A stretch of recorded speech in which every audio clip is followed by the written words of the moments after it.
Hola, muy buenas tardes. Les doy la bienvenida al Museo de la Mujer a nombre de su directora y fundadora, la doctora Patricia Galeana. Les invitamos a este nuevo evento académico, como tantos otros hay cada semana aquí en el Museo de la Mujer. Es un lugar en donde se tiene muy claro la no discriminación por ninguna razón, ni por raza, ni por condición económica, ni por ideología, pero mucho menos por identidad sexogenérica o por diferencia genérico-sexual. El Museo de la Mujer está en el Centro Histórico, en la calle de República de Bolivia número 17. Ahorita por la contingencia sanitaria está cerrado, pero bueno, pueden consultar la cartelera, pueden entrar a través de las redes sociales del museo, del Twitter, del Facebook y enterarse de todas las actividades que hay cada semana. Y bueno, pues sin más preámbulo, presento dentro del taller mensual perspectivas críticas sobre ciudadanía, género, derechos humanos y desarrollo sostenible, que venimos impartiendo desde hace casi 6 años, el seminario Alteridad y Exclusiones. Hemos estado en los últimos meses, a raíz de la pandemia sobre todo, conversando con otros seminarios de investigación de la Facultad de Filosofía y Letras de la UNAM, de la Universidad Autónoma del Estado de México, del Estado de Morelos, perdón, también. Y bueno, hoy volvemos a nuestra conversación que podríamos decir, no sé si estarás de acuerdo conmigo, el maestro Francisco Barrón, que dejamos como en pausa los temas que propusimos el año pasado y hoy vamos a retomarlos. Por eso el título que lleva el taller de hoy se llama Tecnologías de la Palabra y del Cuerpo, para poder tener insumos para la crítica y la reflexión feminista. Entonces, bueno, sin más, agradezco tanto a la doctora Ana María Martínez de la Escalera como a la doctora Erika Lindix Cisneros, que son coordinadoras del Seminario Alteridad de Exclusiones de la Facultad de Filosofía y Letras desde hace también más de 2 décadas. Y le doy la palabra al coordinador del Seminario Tecnologías Filosóficas, al maestro Francisco Barrón, pues para que nos cuentes lo que han hecho en el seminario. Francisco, maestro en filosofía, es también integrante del Seminario Alteridad y Exclusiones desde hace igual más de 2 décadas. Entonces, ¿por qué no nos platicas el trabajo de investigación que han hecho de la mano del activismo también en su seminario, lo que hemos propuesto desde el año pasado y la continuidad que le vamos a dar a esta comunidad de debate, a estas reflexiones?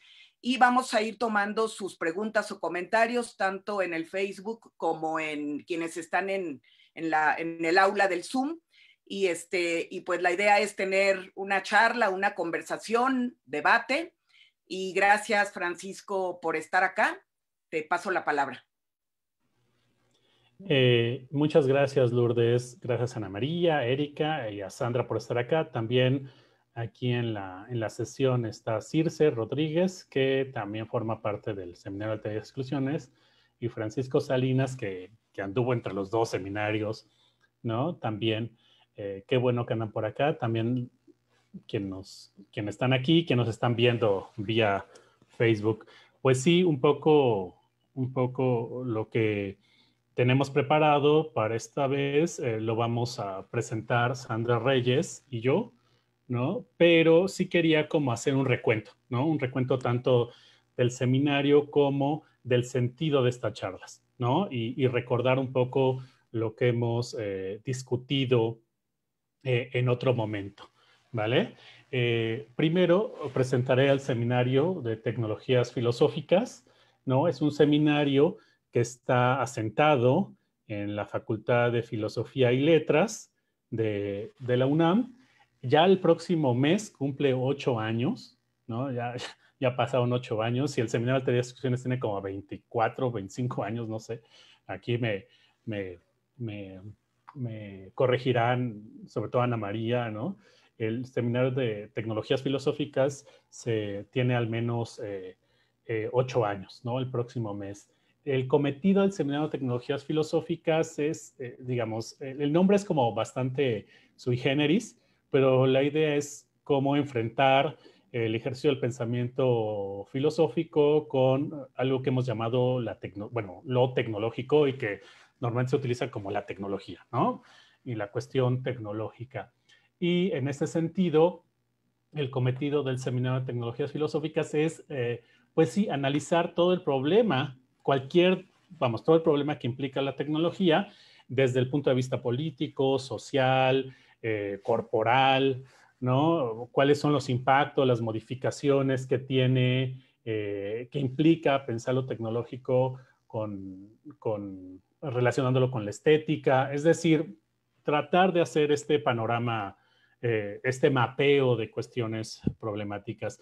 Una de nuestras líneas de investigación, que desde el principio, ¿no? Por los integrantes, porque la idea es que sea un seminario bastante, yo soy el coordinador, pero de palabra a veces, ¿no? Porque se trata de un seminario bastante horizontal y entonces donde los integrantes, pues digamos, proponen, postulan cuestiones, proyectos, ¿no? A trabajar.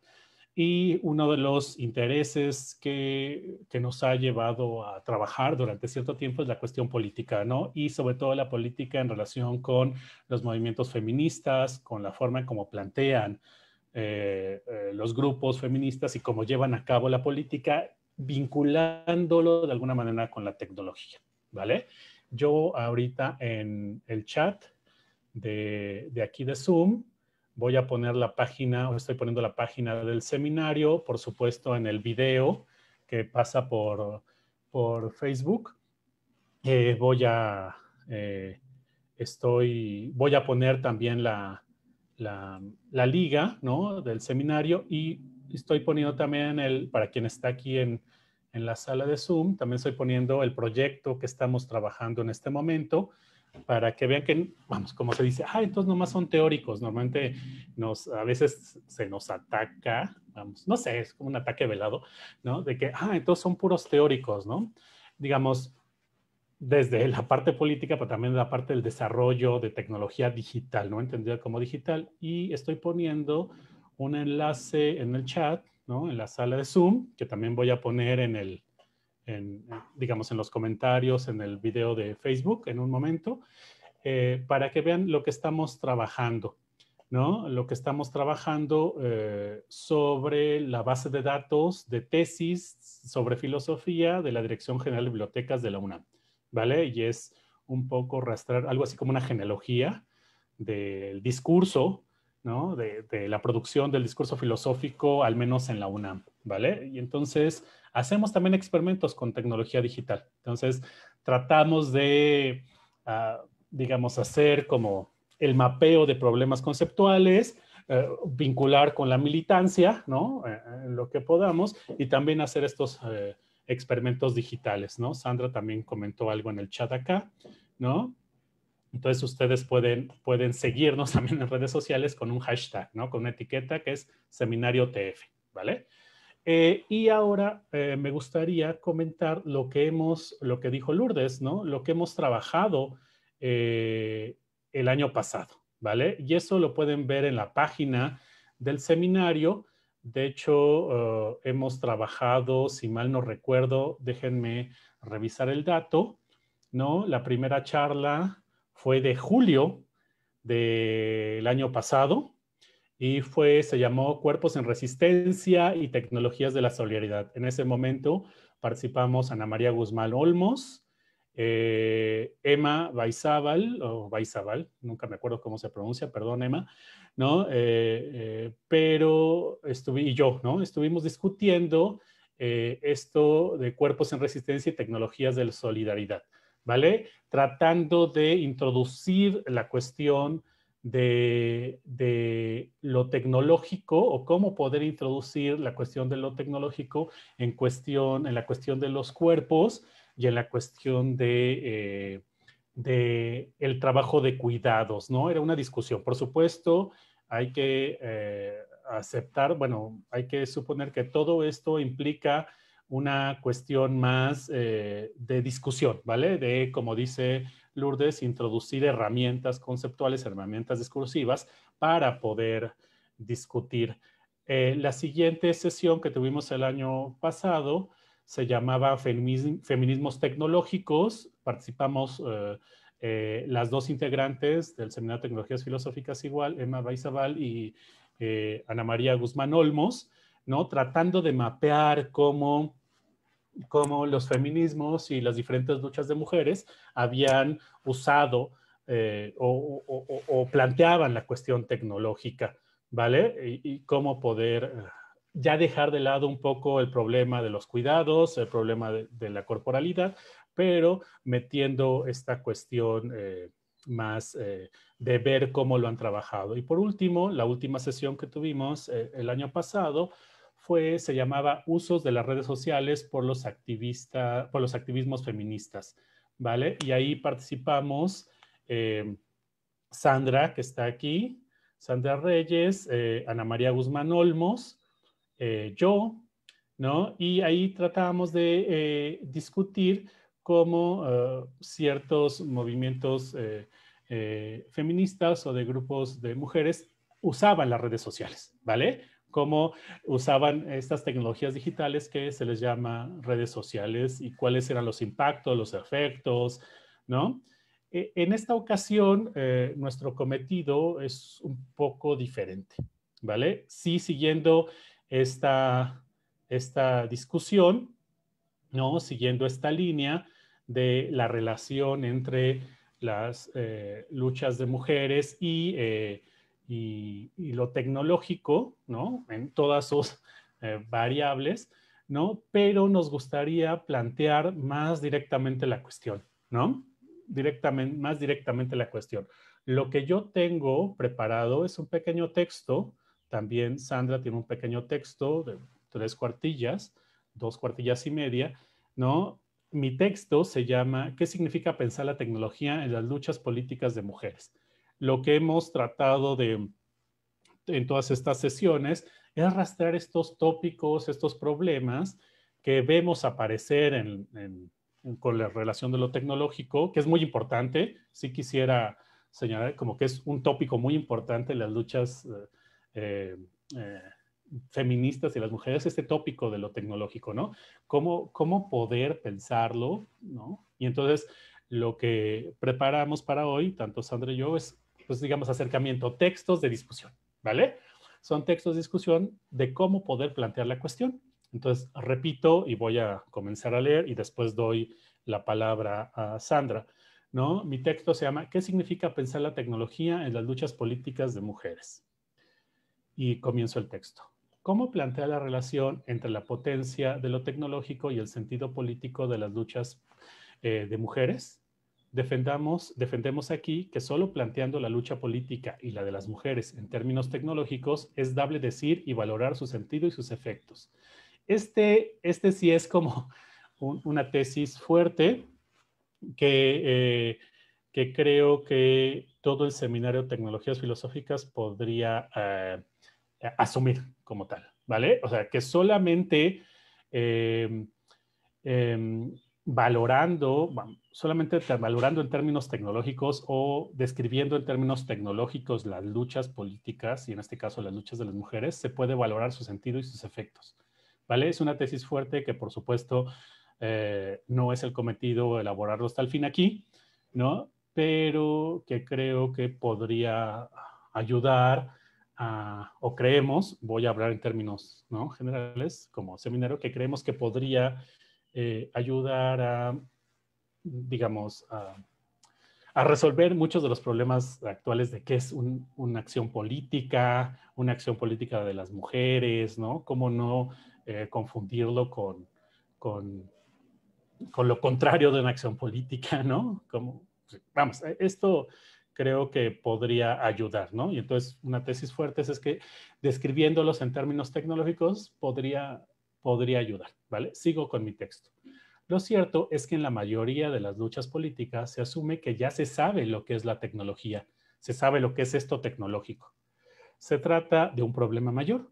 El problema es el de una cierta ingenuidad que rige las prácticas y el pensamiento de lo político que quieren apropiarse y hacer uso de lo tecnológico para sus finalidades. esta ingenuidad sobre lo tecnológico, que constituye la mayor parte de las veces el sentido de las luchas políticas, no cambia ni experimentando la potencia que trae consigo lo tecnológico. Un conjunto de fantasmagorías, imágenes, discursos, valoraciones, deseos que constituyen estas fantasmagorías de lo tecnológico, siguen imperando en casi toda práctica política. El mismo carácter de las luchas políticas de las mujeres, discusión sobre el sentido de las prácticas, sobre los cuerpos, sobre los procesos de individuación, tiene como uno de sus efectos, y esto también es otra tesis fuerte, poner en cuestión ese conjunto de fantasmagorías sobre lo tecnológico, ¿vale? Dejar de lado esa ingenuidad que sobredetermina la relación política-tecnología. Y esto es la tesis fuerte enunciada de otra manera, sería que los movimientos, que una de las características de los movimientos feministas o de los movimientos de mujeres es que sale a relucir por sus intereses, como lo que acabo de decir, ¿no? Las formas de individuación, ¿no? Los sistemas de jerarquías, ¿no? En términos de género, los cuerpos, ¿no? Ahí aparece claramente este problema de lo tecnológico. Es una tesis, digamos, que podemos discutir, ¿no? De allí que en estos movimientos se hable, y voy a citar algunos grupos, ¿no? De despatriarcalizar el archivo, de decodificar, así en el código de cómputo, de decodificar la programación. O se habla, creo que hay una referencia aquí muy clara, de tecnologías del género. Y se habla también de código feminista, ¿vale? Esto parece que una de las vetas muy visibles del feminismo, de las luchas de las mujeres, es la tecnología, ¿vale? Aparece, emerge. Eso es un poco lo que... Y entonces habría que vincularlo con esas dos tesis que trata de mantener, digamos, que hemos trabajado en el seminario, ¿no? Este conjunto de fantasmagorías se articula en torno a la fantasía de que la tecnología es una herramienta para ser usada para finalidades determinadas. Entendida así, la tecnología, la mayoría de las luchas políticas caen en la alternativa reductora y despolitizante de tratar ya de liberar o emancipar la tecnología como medios de producción en la revolución, como los discursos que defienden cierta forma de apertura y apropiación de la tecnología digital y sus productos, o caen en la idea de disponer de mejor manera en una sociedad los medios tecnológicos de los que se dispone, como en los discursos sobre las brechas digitales, ¿vale? Son normalmente los discursos que encontramos comúnmente sobre la relación entre un movimiento político y la tecnología, es decir, como un discurso más de izquierda y un discurso más socialdemócrata, ¿vale?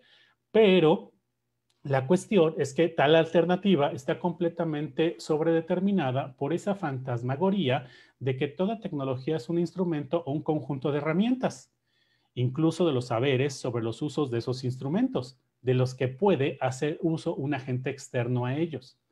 Se trata de la necesidad de que lo tecnológico siempre tenga un usuario en estos movimientos políticos. Se confunde con una cosa, la tecnología, y que la agencia le es ajena. Es decir, son como elementos que están en estos movimientos políticos. ¿Sí? La tecnología es una herramienta, ¿sí? Siempre esta herramienta necesita un usuario, ¿sí? La tecnología es una cosa que necesita un usuario y que ese usuario, esta cosa externa, sería su agencia, ¿vale? O sea, sería el agente que le da su agencia, que le da su capacidad de actuar, ¿sí? De ahí la preocupación de los movimientos políticos por los automatismos y mecanizaciones de todo tipo. Se trata de una ingenuidad y una tentación que fuerza a valorar apolíticamente la repetición mecánica y la reproducción de lo vivo. Esto lo hemos discutido en otras sesiones aquí del seminario, como al momento de no valorar propiamente lo político, lo tecnológico en los momentos políticos, esta cuestión de la repetición mecánica y la reproducción de lo vivo, que es algo que les importa mucho a los movimientos feministas, se les valoriza y se piensa como que algo que no es político, ¿sí? Como el mantenimiento de la vida, ¿vale? Entonces, sigo. Una mecánica burda y vulgar le llamó hace siglos Friedrich Schiller en sus cartas sobre la educación estética del hombre. Lo que quiero señalar aquí, que esta valoración que se da en los movimientos políticos viene desde hace mucho tiempo, data al menos de comienzos de la modernidad. Más adecuado, ¿no?, desde nuestro punto de vista, desde lo que estoy presentando aquí, sería determinar cómo las luchas de mujeres no caerían en y desecharían esas fantasmagorías de lo tecnológico. Hagamos una enumeración caótica de aquellos efectos que no deberían usarse para ejercer la relación política-tecnología en las luchas de mujeres. 1. No confundir lo tecnológico con la potencia de la lógica capitalista para cosificar y mercantilizar todo proceso o vida. Aquí es una de las discusiones que hemos tenido en el seminario, ¿no?, de tecnologías filosóficas, es que tendríamos que, para valorar la cuestión tecnológica y en ese sentido valorar sus efectos políticos, distinguir lo tecnológico de la lógica capitalista, ¿vale? Y de cómo funciona el capitalismo. 2, no confundir, vamos, distinguirlo incluso aunque los aparatos tecnológicos tengan una marca tecnológica, ¿vale? Esto no les quita el hecho de que puedan ser, ¿sí?, las máquinas puedan ser sobredeterminadas por una lógica capitalista, pero sí habría que distinguir cómo funciona, ¿vale? 2, no confundir como es común hoy en día lo tecnológico con lo digital. Esto es absolutamente imprescindible, ¿vale? Lo hemos discutido en el seminario de teorías de exclusiones y en el de tecnologías filosóficas, y aquí habría que señalarlo más. Muchas veces en los movimientos políticos actuales se confunde lo tecnológico con la tecnología digital, cuando no necesariamente se reducen, ¿vale? Pues incluso allí, donde se afirma que la tecnología sufre de los llamados sesgos de género o de raza, como normalmente ciertos activismos hacen, se encuentra bajo el encanto mismo de la fantasía de la herramienta.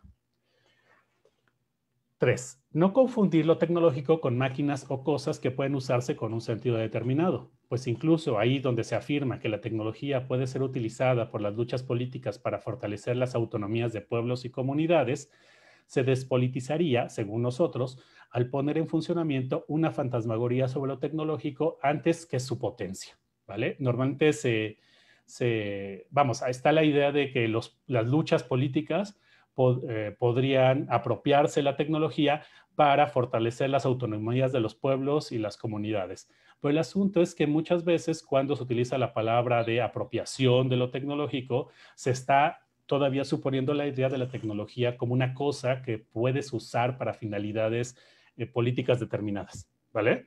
Y ahí creemos que tendría que plantearse de otra manera la cuestión, ¿vale? 4, no confundir lo tecnológico con los saberes y las técnicas que determinan el uso, aplicación y desarrollo de cosas y máquinas. Esto daría poder a quienes detentan el conocimiento y saber de las máquinas, despolitizando la acción colectiva. Y 5, no confundir lo tecnológico con siquiera los sistemas y estructuras sociales que conforman las relaciones de sometimiento y de control. Sí, muchas veces en las cuestiones sociales y políticas, sobre todo en el feminismo, se tiende a confundir, pues digamos, relaciones de sometimiento y de control con tecnología. Y entonces hay veces tipo de afirmaciones como que siempre cierto tipo de programas en Internet o redes sociales de por sí ya implican un sometimiento para las mujeres, ¿vale? Cuando ahí parece que se está traslapando dos cosas completamente distintas, ¿vale? A estas confusiones, más valdría poner en operación una cuidadosa caracterización de lo tecnológico como una potencia de alterar y reproducir las experiencias que se ejercería de manera colectiva entre animales, cosas y máquinas, ¿sale? Esto tiene que ver, o vamos, trato de estructurar de mejor manera. El Seminario de Tecnologías Filosóficas, desde que comenzó, ha tratado de vincular, ha tratado de construir una noción de experiencia tecnológica, ¿no? De vincular la experiencia con la tecnología, porque suponemos que pensar lo tecnológico tiene que ser a partir de un concepto de experiencia, ¿vale? Y entonces tiene que ver con esas articulaciones entre los animales, las cosas, las máquinas, los cuerpos, ¿vale? Creo que podría entenderse de mejor manera un poco después. La tecnología remitiría, para cerrar, más a una potencia que se operaría en procesos, procedimientos y funcionamientos que se maquinarían entre animales, cosas y máquinas para producir y reproducir lo que acontece, ¿vale? Aquí me gustaría terminar mi texto. Por supuesto, es un texto muy problemático para abrir la discusión, ¿vale? pero trato de señalar estos elementos que son los problemáticos para después elaborarlos y discutirlos acá, ¿vale? Ahora le doy la palabra a Sandra, ¿no? Ella sí quiere presentarse, pero es licenciada también en filosofía por la Facultad de Filosofía y Letras y es miembro del Seminario de Tecnologías Filosóficas desde que comenzó, si mal no recuerdo, pero aunque ella nos diga, ¿vale?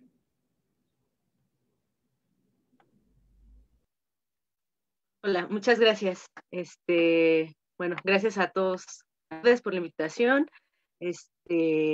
a Francisco y bueno, a todos los que están aquí y que están siguiendo también en Facebook. Sí, bueno, yo estudié filosofía en la Facultad de Filosofía y Letras de la UNAM. Soy además profesora en un colegio de bachilleres y bueno, pues sí, estuve en la fundación del seminario de tecnologías filosóficas y bueno, por la misma cuestión del trabajo a veces no estoy tan activa, pero ahorita pues trato de estar lo más posible, ¿no? Y bueno, en mi caso también preparé un texto que igual es un texto cortito y de hecho hay pues varios aspectos que ya fueron mencionados por Francisco, pero bueno, igual lo enuncio un poco más como en mi propio, en mi propia concepción, ¿no? Entonces lo voy a leer, se llama Determinaciones tecnológicas, determinaciones feministas, ¿no? Y comienzo.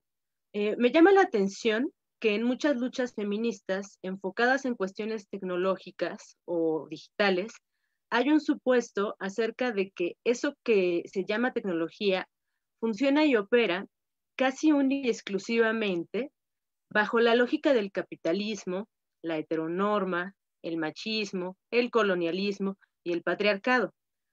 Pero que al introducir un enfoque discursivo y de prácticas feministas, esas funciones adquieren un potencial político, transformador y revolucionario. Lo que llama mi atención es que se llega a afirmar muchas veces, implícita o explícitamente, bajo este supuesto, que en las manos equivocadas, ¿no? Que en este caso sería pues prácticamente de las corporaciones, ¿no? Que se dedican a producir estas cosas que se llaman, o esta que le llaman tecnología, en donde también se supone que a lo mejor no hay una presencia adecuada, ¿no? de mujeres dentro de los procesos creativos y de producción de lo que se llama tecnología, y entonces que lo que sucede con las operaciones, a partir de este supuesto, es que solo son una mera reproducción de las relaciones de dominio existentes e incluso que las intensifican o las pueden también invisibilizar.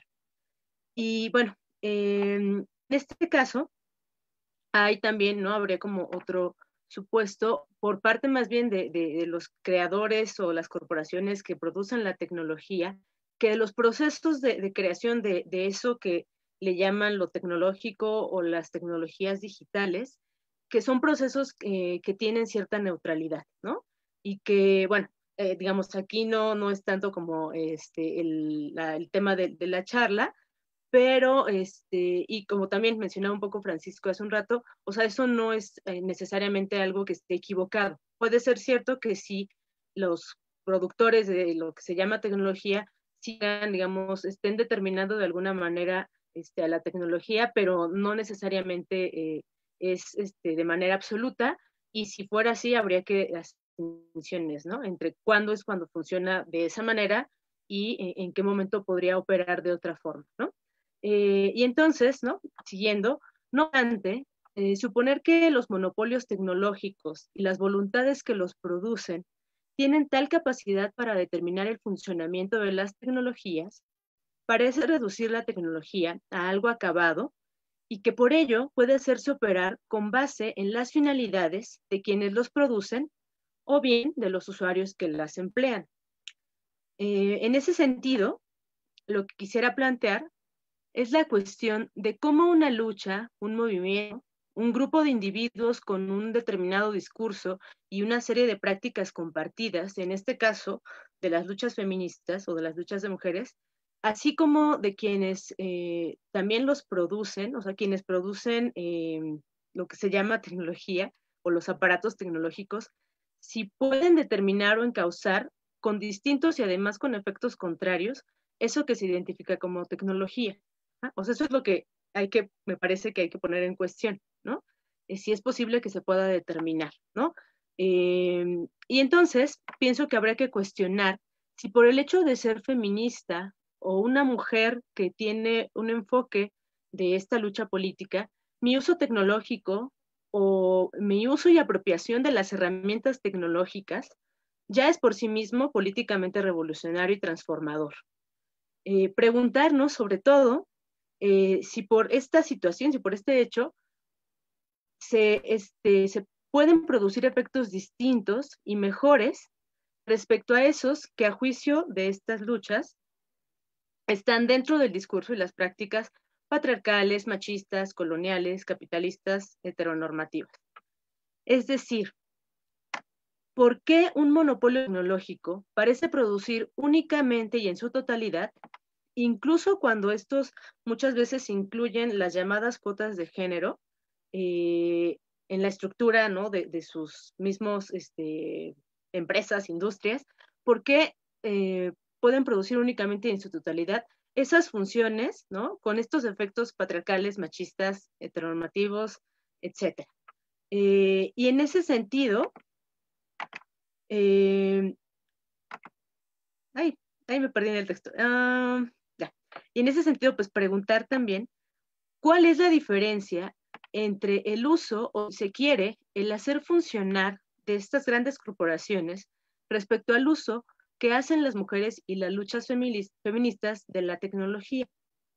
¿La diferencia de los efectos es por el uso per se, o se debe más bien que al introducir un discurso y una serie de prácticas que son particulares de estas luchas, los efectos se modifican?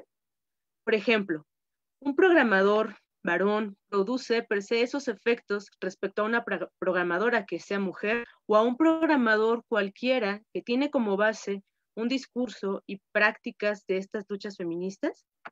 Si la modificación de los efectos de lo que se identifica como tecnología está en el discurso y las prácticas feministas, ¿no es eso una forma de mirar solo de forma utilitaria la tecnología, suponer que está acabada, e incluso también una forma de determinar los discursos y prácticas de las luchas feministas y suponer que siempre son los mismos, que no cambian?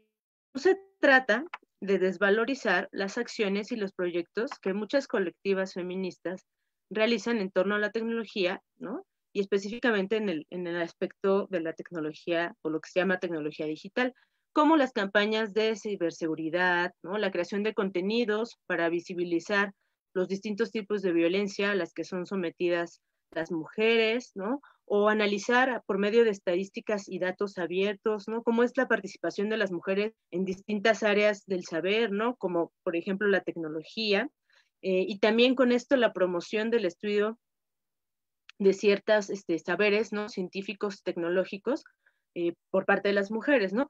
Lo que sin duda, obviamente, tiene su valor, ¿no?, y relevancia, y que han aportado, ¿no?, digamos, ciertos avances en materia de género, ¿no?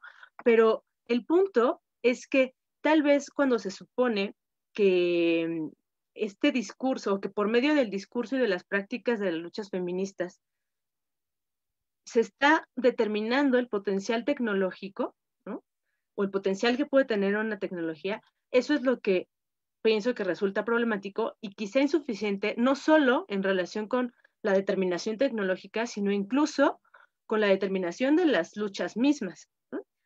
Más aún cuando se apuesta por una tendencia hacia el borrado, o si se quiere, cierta negación de determinadas tecnologías o usos tecnológicos, por el hecho de estar basados y provenir de lo que se denomina el patriarcado, ¿no? Y que supone que las operaciones tecnológicas están determinadas por ese discurso y esas prácticas, y por lo tanto es malo, inadecuado, es dominante per se, y entonces se apuesta por la creación de una tecnología feminista, una tecnología de mujeres, código feminista, filosofías feministas, escritura feminista, una internet feminista, ¿no? De hecho, de esto último, sí hay incluso así a nivel global una campaña respecto a eso, ¿no? Entonces, lo que no cabría preguntarse si este borramiento o esa negación implica también un borramiento y una negación de la cultura, como si la cultura fuera una esencia, fuera algo acabado y estático, y entonces pudiera eliminarse a través de la introducción de otros discursos y otras prácticas, ¿no? Las cuales, ¿no? Además, o sea, eso es lo me parece que habría que preguntarse, que es esa cultura, ¿no? Patriarcal, heteronormativa, ¿no? Que no pienso que sea algo acabado ni estático, y que además de ahí, ¿no? Por oposición a esos discursos y esas prácticas, han surgido estas otras, ¿no? De las luchas de distinto tipo, en este caso feministas, y hay esta pretensión de borrar, ¿no? Y entonces ahí creo que valdría la pena preguntarse que cómo funcionaría esto, ¿no? Y que bueno, en pocas palabras yo lo planteo con la siguiente pregunta. ¿Es posible despatriarcalizarnos? ¿Qué significa eso? ¿No? ¿Cómo se llevaría a cabo? Y en ese sentido creo que viene bien pensar las palabras de Walter Benjamin en las tesis sobre el concepto de historia, ¿no? Cuando dice, no hay documento de cultura que no lo sea al tiempo de barbarie.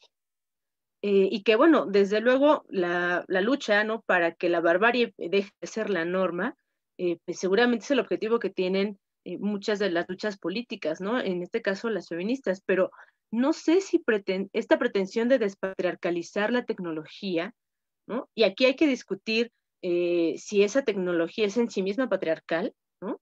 A través de los discursos y las prácticas de las luchas feministas, lo que está haciendo en realidad es introducir una nueva determinación que, insisto, ¿no? Puede ser posible que no se pueda determinar porque la tecnología no sería una mera herramienta, ajá.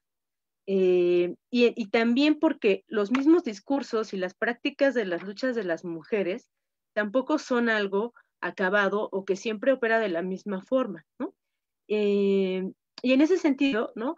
Se pretende esta despatriarcalización, ¿no? Por medio de los discursos o de las prácticas feministas, porque parecen mejores, pero al final lo que se está generando, ¿no? Es esta determinación de lo tecnológico, pero también de las mismas prácticas y de los discursos feministas, ¿no?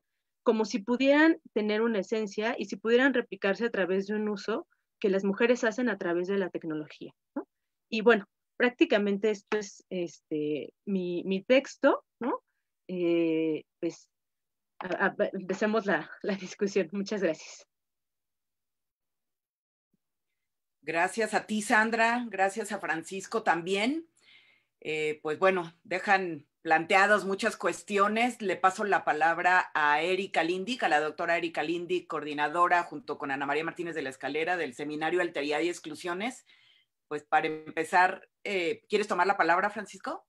Muy rápido. En el chat aquí de Zoom dejé mi texto, ¿no? Lo que vamos a hacer, Sandra y yo, es subirlo a la página del Seminario de Tecnologías Filosóficas para que todo el mundo tenga acceso a él, ¿no? Y puedan comentarnos ahí, discutirnos, insultarnos si quieren, ¿vale? Pueden ponerlo ahí, los vamos a poner en redes sociales, ¿vale? Con el hashtag Seminario TF y en el video de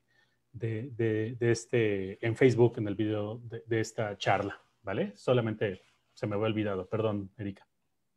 Ok, pues adelante, Erika. Voy. Bueno, muchas gracias, Lourdes, por la invitación, como siempre, por la organización, por ponernos este lugar para debatir. También agradezco al Museo de la Mujer y al apoyo técnico, ¿no? Voy a hacer una presentación brevísima de nuestro seminario. Como decía Francisco, estamos trabajando desde el 99.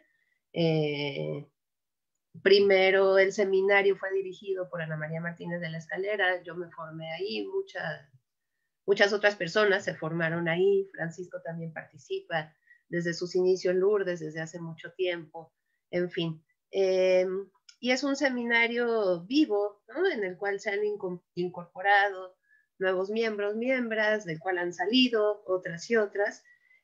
pero que ha tenido algunas preocupaciones, vamos a decir, algunas preocupaciones teóricas, que le han dado una cierta continuidad al trabajo, ¿no? Hemos conservado el nombre Alteridad y Exclusiones porque nuestro objeto de preocupación, de análisis, de crítica y para un pensamiento de otra manera que hemos tratado de proponer son las relaciones sociales, las relaciones que se dan también en el ámbito teórico, en el ámbito jurídico, en distintos ámbitos de la experiencia y de los discursos, de exclusión y de otras formas de violencia. Y de una manera muy importante, las exclusiones y violencias de género, ¿no? Y la crítica ha tomado como una herramienta muy importante la noción de alteridad, sobre todo tomada de la deconstrucción, como el pensamiento de lo otro que no se deja reducir a lo conocido y familiar, a los esquemas teóricos, a las expectativas, etcétera, de lo otro absolutamente otro, ¿no? Como eso, como una herramienta crítica. Entonces, eso me parece importante decir del seminario. Me parece también importante decir que nuestro modo de trabajo, nuestra organización, siempre ha propuesto el debate, y el debate es para nosotras un término teórico, una comunidad de debate en el sentido del derecho de cada cual a la toma de la palabra, ¿no? Al ejercicio de la palabra, al ejercicio del pensamiento. Entonces, a pesar de una estructura institucional que es vertical y jerárquica, tratamos de promover relaciones horizontales de debate entre nosotras, nosotros, ¿no? Entre todos los participantes y también con todas y con todos los que quieran participar en el debate. El ejercicio que se ha logrado hacer en estos años de las pláticas del Museo de la Mujer, pienso, ha sido un ejercicio horizontal de debate. Agradezco mucho a todas las personas que comparten aquí este espacio, su participación. Muchas de las sesiones las hemos dedicado a dar respuesta, ¿no? Que para nosotras es muy importante, a la necesidad de dar respuesta a las preguntas y a los problemas y a las intervenciones que surgen en este espacio horizontal. Bueno, entonces eso como presentación. Muchas gracias por estar aquí compartiendo. Me pareció importante, como esta sesión a la vez empieza un nuevo ciclo, ¿no? Pero que viene de otras pláticas con distintos seminarios, con el Seminario de Tecnologías Filosóficas y también con el Seminario Figuras del Discurso, que trabaja en la Universidad Autónoma del Estado de Morelos. Me ha parecido importante esta vez no hacer una definición de lo tecnológico o de las tecnologías, pero sí determinar de alguna manera en qué sentido podemos hablar de tecnologías de la palabra. El título de esta sesión serían Tecnologías de la Palabra y de los Cuerpos para la Lucha Feminista. Entonces me quiero ocupar de determinar en qué sentido podemos hablar de la palabra como tecnología, ¿no?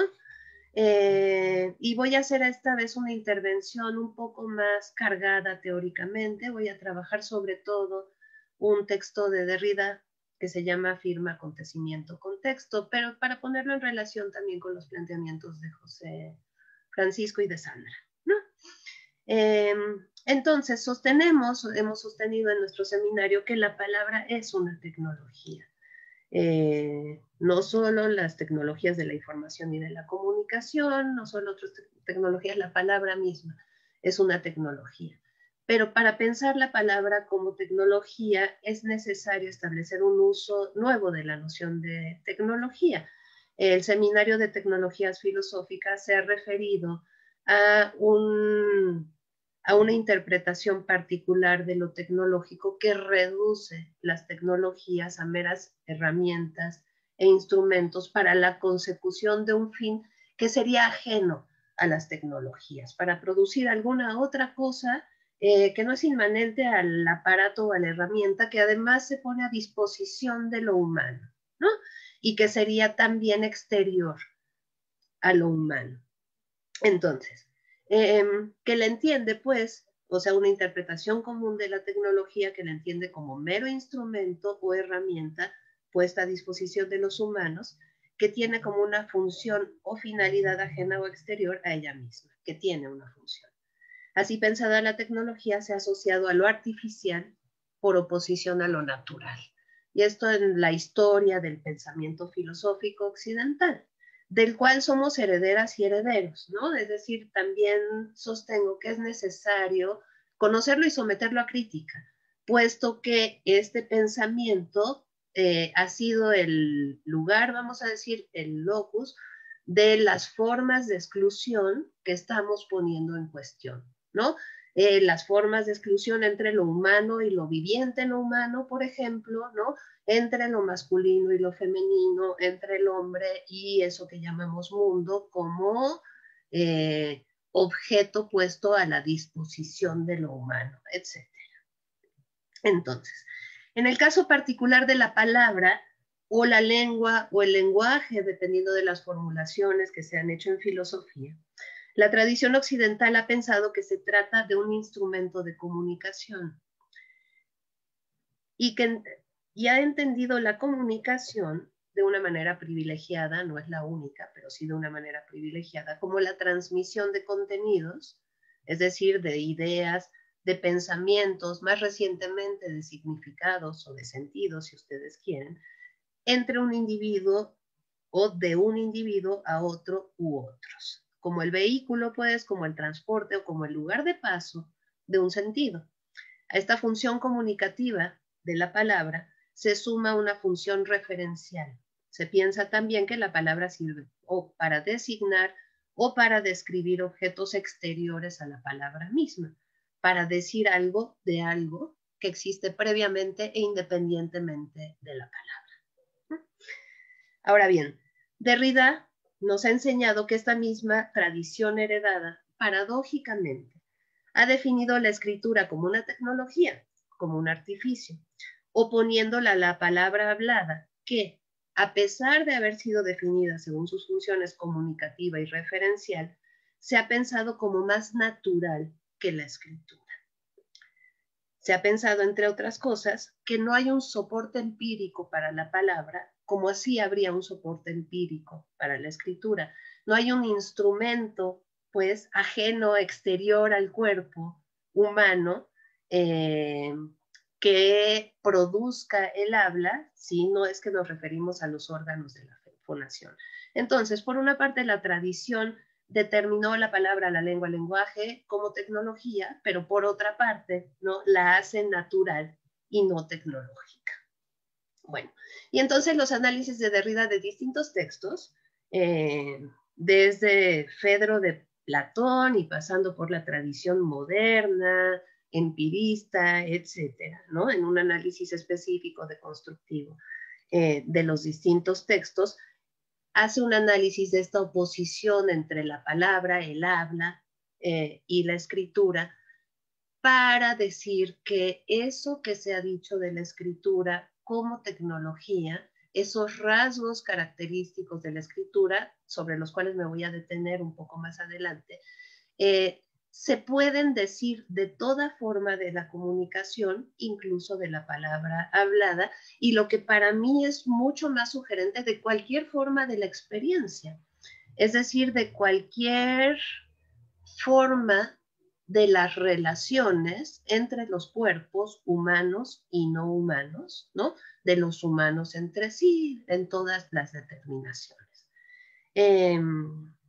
Bueno, entonces, entre estos rasgos que se dicen que la tradición filosófica ha dicho que son propios de la escritura, se encuentra la escritura, y yo diría toda tecnología, es repetible, es susceptible de ser repetible, es repetible inmanentemente, vamos a decir. Esto implica para Derrida la posibilidad de identificar las marcas escritas. Esto implica también que la escritura puede funcionar en ausencia del destinatario. Se puede, en principio, escribir un mensaje, ¿no?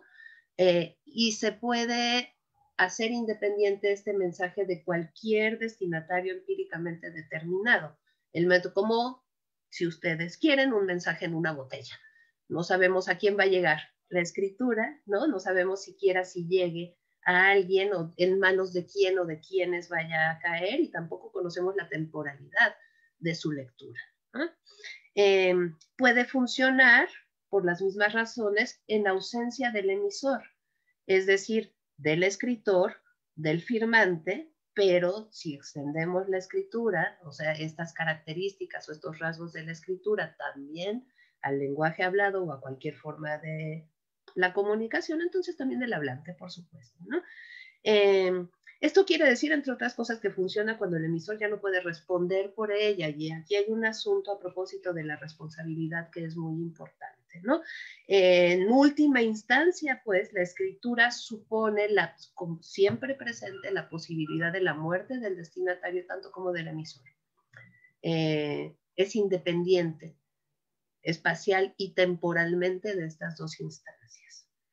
Bueno, voy a citar un fragmento del texto, un fragmento largo para precisar esto un poco más. Entonces, dice Derrida en una conferencia que se llamó Firma, Acontecimiento, Contexto: un signo escrito en el sentido corriente de esta palabra es así una marca que permanece, que no se agota en el presente de su inscripción y que puede dar lugar a una repetición en la ausencia y más allá de la presencia del sujeto empíricamente determinado que en un contexto dado la ha emitido o producido. Por ello se distingue tradicionalmente, al menos, la comunicación escrita de la comunicación oral. 2. Al mismo tiempo, dice Derrida, un signo escrito comporta una fuerza de ruptura con su contexto, es decir, el conjunto de las presencias que organizan el momento desde su inscripción. Esta fuerza de ruptura no es un predicado accidental, sino la estructura misma de lo escrito. Si se trata del contexto denominado real, lo que acabo de adelantar es muy evidente. Forman parte de este pretendido contexto real un cierto presente de la inscripción, la presencia del escritor en lo que ha escrito, todo el medio ambiente y el horizonte de su experiencia, y sobre todo la intención, el querer decir, que animaría en un momento dado su inscripción. Pertenece al signo el ser lisible con derecho, incluso si el momento de su producción se ha perdido irremediablemente, e incluso si no sé lo que su pretendido autor ha querido decir en conciencia y en intención en el momento en que ha escrito, es decir, abandonado a su deriva esencial. Tratándose ahora del contexto semiótico interno, la fuerza de ruptura no es menor. A causa de su iterabilidad esencial, siempre podemos tomar un sintagma escrito fuera del encadenamiento en el que está tomado o dado, sin hacerle perder toda posibilidad de funcionamiento, sino toda posibilidad de comunicación, precisamente. Es decir, siempre podemos citar, ¿no? Siempre podemos tomar una frase, un sintagma, una expresión, ¿no? E introducirla en un nuevo contexto, en una nueva temporalidad, ¿no? En un nuevo discurso, en una nueva argumentación. Siempre es esto posible. Ningún contexto puede cerrarse sobre él, ni ningún código, siendo aquí el código a la vez la posibilidad y la imposibilidad de su escritura, de su iterabilidad esencial, y la iterabilidad aquí está definida como la repetición que siempre está atravesada, vamos a decir, por la alteridad, es decir, por la posibilidad de la posibilidad siempre presente, aunque no siempre actualizada, vamos a decir, de la producción de lo absolutamente nuevo. Esto absolutamente nuevo puede pensarse en términos de sentido o puede pensarse también en términos de efectos, y sobre esto voy un poco más adelante, ¿no? 3, voy a resumir, dice Derrida, un signo escrito siempre implica la posibilidad de ser sacado de la cadena contextual, esto es citacionalidad, les decía, tanto como la posibilidad de ser separado de sus referentes objetivos o subjetivos. Ahora bien, esta es la apuesta derridiana. Dice, consideremos un elemento cualquiera del lenguaje hablado, una unidad pequeña o grande. La primera condición para que funcione, su localización respecto a un código, pero prefiero no comprometer demasiado este concepto de código que no me parece seguro. Digamos que una cierta identidad de ese elemento, marca, signo, etcétera, debe permitir el reconocimiento y la repetición del mismo. Es decir, de la misma manera que la escritura se repite a sí misma, siempre se puede leer en otro momento, en otro tiempo, en un nuevo contexto, siempre se cita. Lo mismo funciona para la palabra hablada. Hablamos palabras que ya han sido habladas, hablamos expresiones, usamos expresiones, pero no es seguro que las usemos entonces, ¿no? Que ya han sido en algún momento empleadas también, ¿no? Estilos específicos, modos de argumentación, discursos completos, tonos de los discursos, etcétera. Todo esto es repetible en el habla. Se puede hablar de lo que alguien habló sin necesidad de que esto esté escrito, ¿no? Bueno, a través de las variaciones empíricas, permitir el reconocimiento, empíricas del tono, de la voz, etcétera, llegado el caso de un cierto acento, por ejemplo, es preciso poder reconocer la identidad, digamos, de una forma significante. ¿Por qué es esta identidad paradójicamente la división o la disociación consigo misma que va a hacer de este signo fónico un grafema? Esta unidad de la forma significante no se constituye sino por su iterabilidad, por la posibilidad de ser repetida en la ausencia, no solamente de su referente, lo cual es evidente, es decir, podemos hablar de las cosas aunque las cosas no estén presentes al sentido.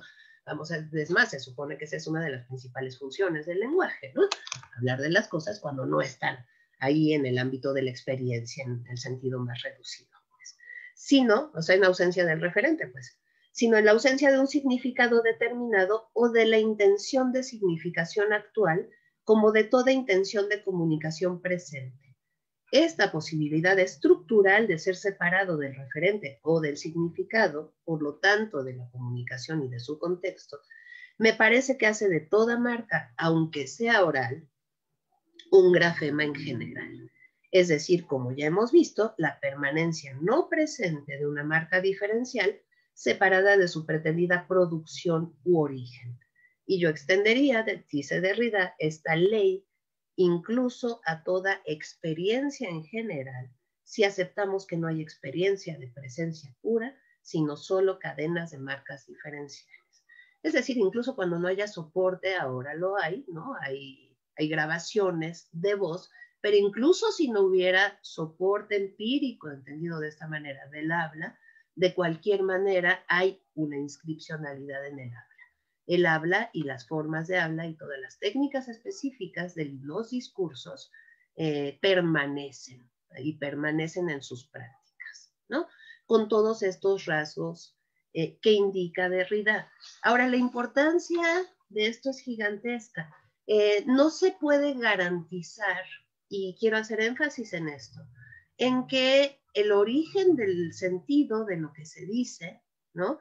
Y ahora vamos a la cuestión de los efectos, que es el otro ámbito de la problematización, pero que el origen del sentido sea el hablante. No se puede garantizar que, en primer lugar, sepamos exactamente qué es lo que queremos decir, intencionalidad. No se puede garantizar tampoco que vayamos a decir lo que queremos decir y que se vaya a entender eso que queremos decir. Como tecnología, la palabra opera hasta cierto punto independientemente de quien se supone que la usa. Ahora, esta figura de quien usa la palabra, y no voy a desarrollar esto mucho, pero se podría desarrollar, es una figura falocéntrica en los análisis de Derrida. Es decir, quien hace el intento de apropiarse del derecho al uso de la palabra, del derecho a la comunicación de la palabra, estoy pensando en el Fedro de Platón, es decir, de escoger a los discípulos, por ejemplo, en este caso, con quien se comparte la palabra, que es sabiduría, ¿no? Este peligro de la palabra escrita, de caer en las manos de quien sea y de ser interpretada de cualquier manera, ¿no? Incluso de maneras en las cuales quien habla no quisiera que se interpretara la palabra, la figura del filósofo, les decía, es una figura masculina, viril, vamos a decir, ¿no? De poder en este sentido. Y esta es parte de nuestra herencia occidental. Es decir, hay una cierta figura de lo masculino que se ha intentado apropiar del derecho a la palabra. Hemos sostenido también que la palabra es hasta cierto punto siempre inapropiable, absolutamente, ¿no? Y aquí entrarían todas las posibilidades de ejercicios de resistencia, de toma por parte de las otras, de la palabra, de otros usos de la palabra. Pero a eso voy un poco después. En una segunda parte, el texto de Derrida se hace cargo de los textos de Austin sobre performatividad para tomar algunas cuestiones del análisis, pero también para poner en cuestión los textos de Austin. Entonces, rápidamente les digo, de Austin Derrida reconoce un tipo de análisis que él describe además como nietzscheano, que pone en cuestión, Derrida dice, hace estallar el concepto heredado de comunicación como transmisión, como mera transmisión, para estudiar la palabra, los actos de habla, en términos de relaciones de fuerza y en términos de efectos o de eficacia de los actos de habla. No se trata entonces del análisis de lo que se dice, no de decir algo de algo, algo acerca de algo, ¿no? Que sería el esquema clásico, vamos a decir, de la teoría del conocimiento y a partir de la modernidad, de todas las formas del pensamiento que se fundan en un cierto esquema de la teoría del conocimiento. No se trata pues del análisis de lo que se dice acerca de las cosas y si de esto es verdadero o es falso, ¿no? Sino que se trata más bien del análisis de lo que se hace, de lo que la lengua hace, de lo que los actos de habla hacen como efectos. Quizá esto que el Seminario de Tecnologías Filosóficas describe como la potencia de la tecnología, ¿no? Entonces, esto que se hace en la lengua, en los textos de Austin, puede ser eficaz o ineficaz. Ahora, la eficacia se mide aquí respecto a lo que se espera que el acto de habla en un sentido de un ejercicio de corte ritual, ¿no?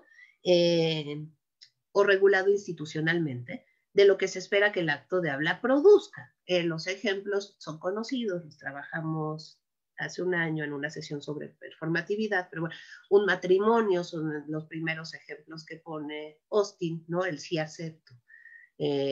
La consumación, pues, de este contrato matrimonial en el acto de habla que diría sí acepto.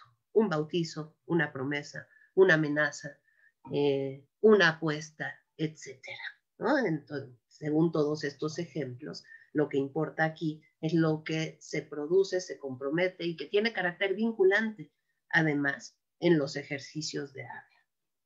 Bueno, lo más importante en los análisis de Austin, lo que Derrida subraya, es que estos actos de habla siempre están expuestos al fracaso, siempre pueden fallar. La posibilidad de falla los constituye, ¿no? Entonces, y pueden fallar no solo en el sentido en que no se realice el acto según su efecto esperado, sino en el sentido en que se produzca un efecto inesperado, un efecto incalculable, ¿no? Impredecible.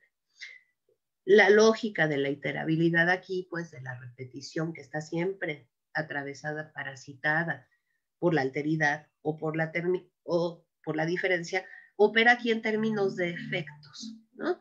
De tal manera que lo que se produce tecnológicamente, lo que la palabra produce en términos de efectos, por lo menos una parte de lo que se produce es incalculable, es inapropiable, ¿no? La potencia de la palabra como tecnología es indeterminable. Nunca sabemos qué va a producir, nunca sabemos qué va a producir en términos de sentido, ¿no? Y tampoco sabemos qué va a producir en términos de efectos. Y si pensamos estos efectos como las relaciones entre los cuerpos, entonces también se pueden producir otras nuevas, diferentes relaciones.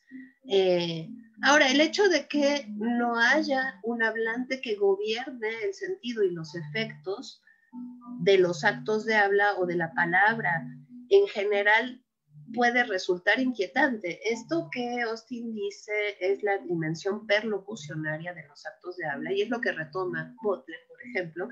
Es al mismo tiempo la posibilidad de la producción de lo nuevo, ¿no? Y esto nuevo lo podemos pensar como relaciones más justas, ¿no? Relaciones no excluyentes o relaciones que no producen a la otra o a los otros vivientes, etcétera, como inferiores, ¿no? Pero también puede ser el refuerzo o la producción de nuevas relaciones de dominación. O sea, no necesariamente es lo mejor, esto inesperado, ¿no? De tal manera que el ejercicio de la resistencia, las relaciones y el ejercicio de la crítica debe ser un ejercicio vigilante de estos efectos, y no es que, como según ciertas lecturas que atacan el pensamiento deconstructivo, no es que ahí se diluya la responsabilidad, ¿no? La posibilidad de agencia en el discurso, ¿no? Tanto Butler como Derrida hablarían de una responsabilidad extendida en ese sentido. Son incalculables los efectos semánticos, son incalculables los efectos pragmáticos, vamos a decir, del discurso, pero es responsabilidad de quienes comparten el discurso pensar en los posibles efectos, ¿no? En los efectos excluyentes, etcétera. Es decir, hay sí una necesidad de hacerse cargo de estas posibilidades de la tecnología, aunque sean incalculables, aunque sean impredecibles, ¿no? Bueno, después de esto ya habíamos trabajado específicamente sobre performatividad en el sentido de la crítica de género y de las políticas feministas, pero si quieren después volvemos a eso. Me parece importante decir cómo podemos pensar entonces en la palabra y en el uso de la palabra como una tecnología, ¿no? Eso sería todo. Lourdes, gracias. Gracias a ti, Erika. Pues bueno, mejor le doy la palabra a Ana María para que acabemos con esta exposición, para luego dar pie a ciertos comentarios, a intercambios. Pues adelante, Ana María. Como siempre, es muy importante tu presencia también, tanto la de Erika como la tuya, aquí en esta discusión. Bienvenida.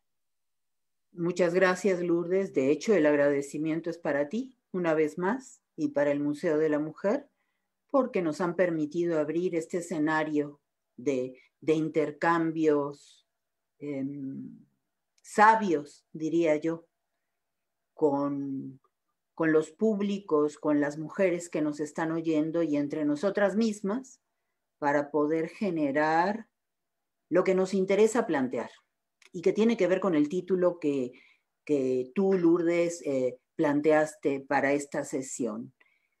Por un lado, las tecnologías de la palabra, por otro lado, las tecnologías de los cuerpos, pero para la crítica y para la práctica feminista, una práctica de lucha. Indudablemente, parte de esta exigencia feminista de lucha tiene que ver con lo que aquí se ha planteado, y se ha planteado muy bien. Yo lo plantearía de manera general, sin hacer referencia exactamente a lo que cada una de mis compañeras y compañeros comentaron, de la siguiente manera. El ánimo de la práctica feminista empieza como un gesto de no dejarse hablar por el lenguaje androcéntrico o androcentrado. Erika mencionó de alguna manera de qué manera falogocéntrica este lenguaje está siendo constituido. Entonces, la primera marca feminista sería no dejarse hablar de esa manera, lo cual no quiere decir dejar de hablar, quiere decir buscar otras maneras de hablarse. Y en principio esto pasa sin duda por los vocabularios habituales, por ejemplo, el vocabulario de lo técnico, el vocabulario de la tecnología. Entonces, el primer punto de partida es una lectura crítica de ese vocabulario de la técnica o el vocabulario de la tecnología, que es un poco lo que aquí se ha mostrado. Poner en cuestión no solo una definición, porque sin duda estamos a veces en presencia de enunciados sobre lo técnico que no se reducen a meras definiciones. Estas definiciones, por decirlo de cierta manera, quedan abiertas, pero sí se va determinando a través de discusiones sobre lo técnico, sobre la técnica o al interior de las mismas prácticas, de qué manera se está haciendo uso, de qué manera androcéntrica se está haciendo uso de estos vocablos, de estos giros verbales, etc. Entonces, la primera práctica feminista consistiría en estar al tanto de las críticas que se le han dirigido al pensamiento de lo técnico, porque durante buena parte del siglo XX se ha ido construyendo una o varias críticas sobre lo técnico y sobre la tecnología desde distintos lugares, desde distintas trincheras filosóficas, en ciencias sociales, en ciencias políticas, etcétera, etcétera. Las mujeres debemos estar al tanto de por dónde han caminado las críticas, y no únicamente para seguir señalando que la mayor parte de ellas siguen siendo androcéntricas, sino también para poner yo le llamaría revalorar, a reactivar las fuerzas críticas feministas que en muchas de ellas, de una manera quizá no explícita, se están generando. De ahí la necesidad de que sigamos citando a Derrida, por ejemplo, o al propio Nietzsche, que suena extraño porque parte de sus enunciados han sido antifeministas, pero sin embargo la manera de proceder de la crítica es otra cuestión. Hay marcas críticas, yo diría profeministas, por supuesto, en estos dos autores que acabo de mencionar. Una vez que las mujeres estemos al tanto, estemos al día de las discusiones, no quedemos fuera de los debates, es importante que entremos al debate desde la postura feminista, que no nos quedemos atrás, que demos la lucha en todo espacio o escenario de debate posible en relación con la técnica, ya sea como feministas o simplemente desde la perspectiva de género.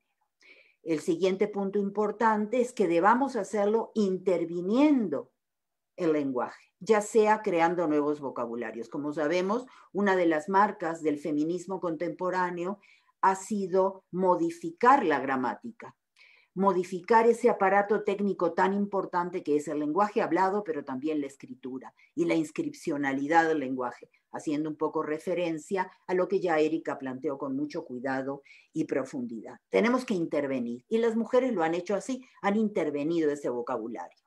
Y han generado, por supuesto, como sabemos, una cantidad de respuestas airadas, de respuestas enojadas, porque las mujeres se han apropiado del lenguaje y lo han modificado para sus propios intereses. Y los intereses son, en última instancia, estrategias críticas. No se puede tomar la palabra, en nombre propio, es decir, como mujeres, si antes no se ha señalado como el lenguaje con el cual se nos describía es un lenguaje androcéntrico, un lenguaje que te naturaliza, te invisibiliza y en última instancia te niega el derecho humano a tomar la palabra desde tu propia lengua. Y no me refiero únicamente a lenguas como las lenguas indígenas o el español, el francés, el alemán. Me refiero a tomar la palabra desde una lengua que está en vías de estar siendo intervenida continuamente desde la práctica y las experiencias feministas. Y esto es un punto que no debemos olvidar. Segundo punto, sin duda en el siglo XX se abre un campo de investigación al que podríamos llamar, siguiendo la perspectiva de Rosy Braidotti, por ejemplo, el campo de las relaciones entre el feminismo y las tecnologías. A diferencia de lo que se ha discutido, Rosy Braidotti intenta repensar estas relaciones.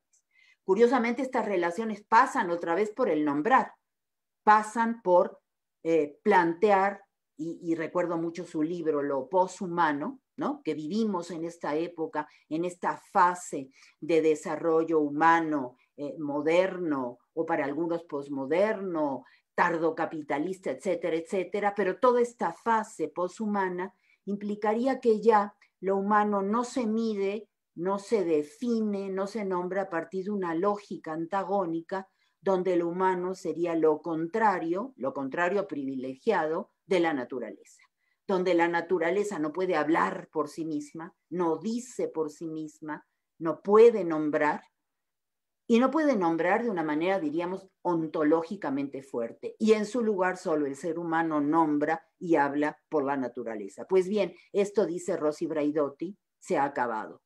Y de ahí que esta sea una de las marcas constitutivas de lo que se llama la fase de lo poshumano.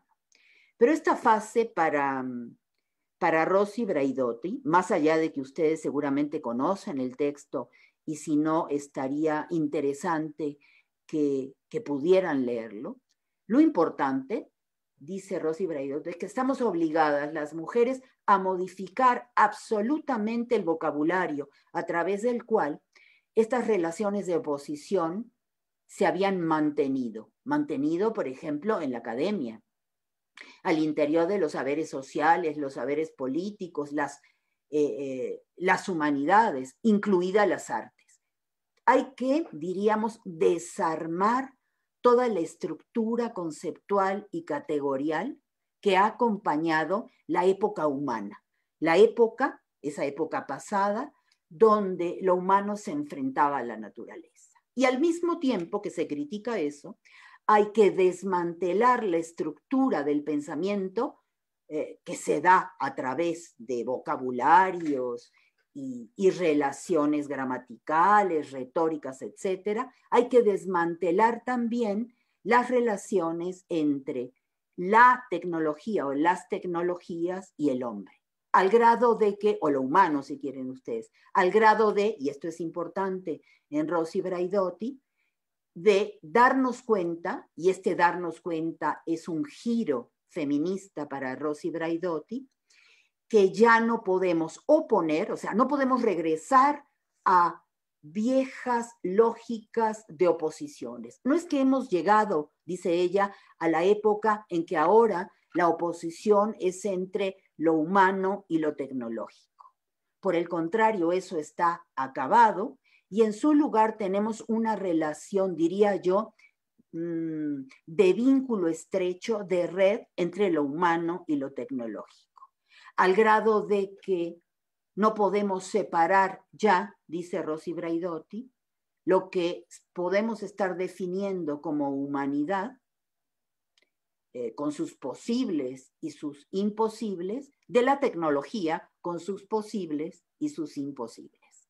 ¿Ah? Entonces tenemos que desestructurar estos dos vocabularios. Yo sé que la palabra vocabulario quizá no sea muy clara en este momento, pero es para permitir el diálogo entre nosotras y entre nosotros que estamos aquí presentes, ¿no? O sea, tendríamos que desestructurar entonces estos vocabularios. Hay también una posibilidad de acercarnos a las relaciones entre las experiencias humanas y las tecnologías en plural, así, en general, cuando, como hizo Yasnaya, que es una autora, una crítica contemporánea de raíz indígena, que sigue insistiendo en que sea a través de un proyecto civilizatorio otro, donde las mujeres ocupan un lugar primordial crítico de propuesta, de llevar a cabo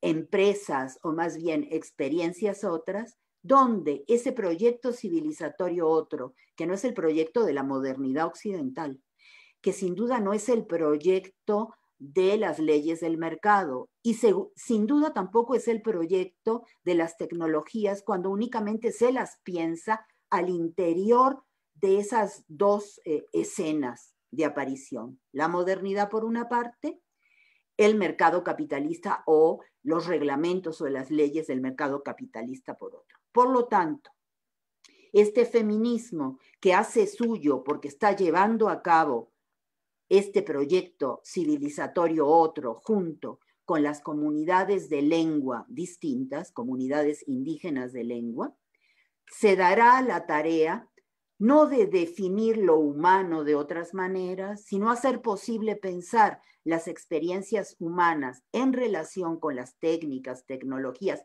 pero sobre todo con las redes estratégicas que las tecnologías suponen y las cuales tenemos que analizar con cierto cuidado, y ir viendo cómo, de una manera empírica en principio, se están generando estas nuevas experiencias de red.